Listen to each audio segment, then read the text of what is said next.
It's shaking. The whole car is shuddering. I'm pressing the gas, nothing. Just hesitation.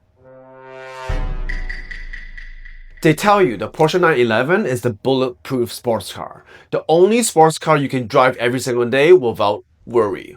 Well, last week, at just 30,000 kilometers, my Targa 4 GTS in manual proved them wrong.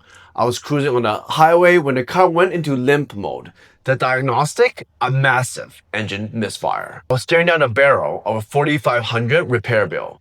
But that's not even the whole story. I've owned this car for 3 years now, and while it's currently sitting here looking really pretty, the truth is, this isn't the first time it's failed me.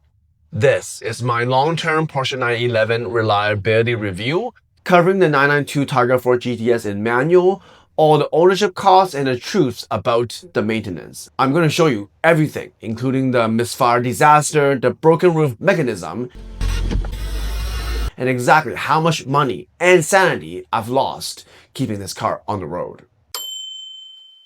First off, let's start with the biggest common problem with the 992 generation, the engine sensors and the ignition coils.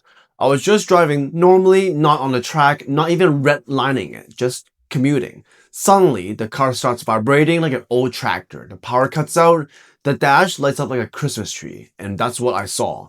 Engine control fault. Consult workshop.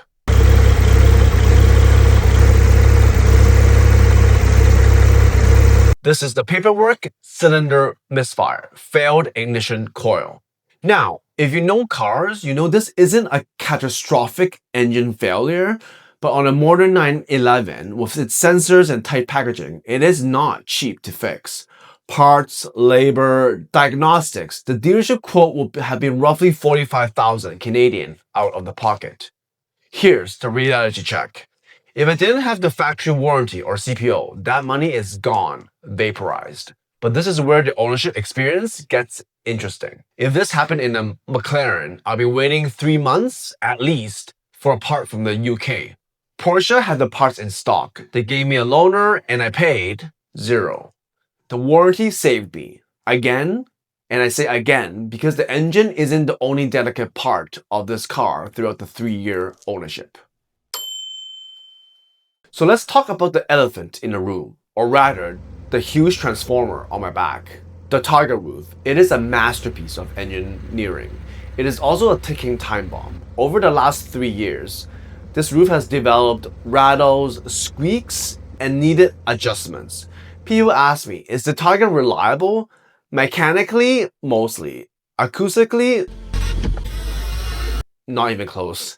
The sensors are sensitive, the glass is heavy, and if this mechanism fails out of warranty, you will be looking at a repair bill at least of $15,000. That is the Targa Tax. You pay for the style with anxiety. So what about the regular stuff? So the oil, the filters, the tires, here's the math. Year 1 service, year 2 service, year 3 service. Totally around like 2,500 Canadian or so.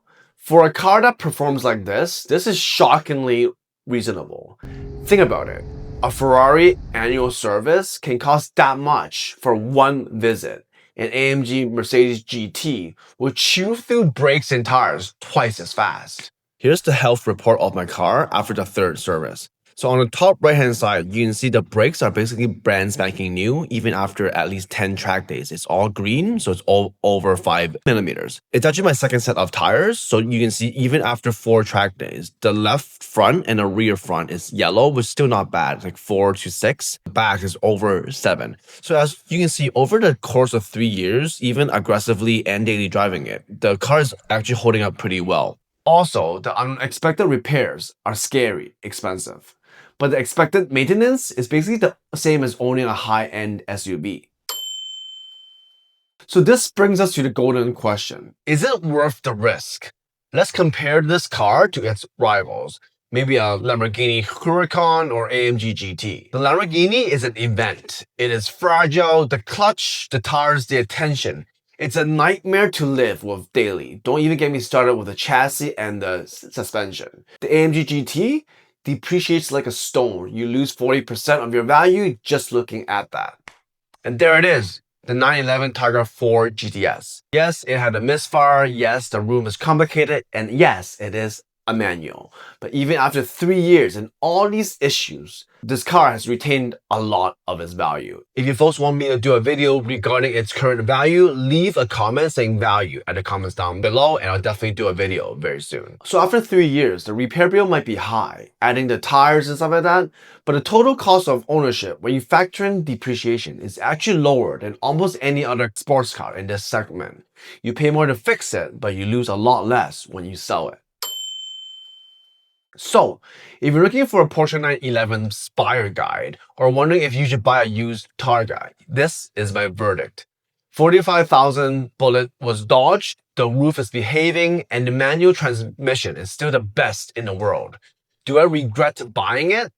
Not even for a second, because when the roof is down, when you hit the 7,000 RPM in third gear, you forget about the invoices, you forget about the check engine light. It's not a perfect car, it's a machine. And machines break. But as long as I have that warranty, I'm keeping it. So I want to ask you guys this question. Knowing what you know now about the misfire, the roof complexity, would you keep this car out of warranty or would you trade it in before the next bill hits up? Let me know in the comments down below. My name is Albert. Thanks for watching this video and I'll see you folks in the next time.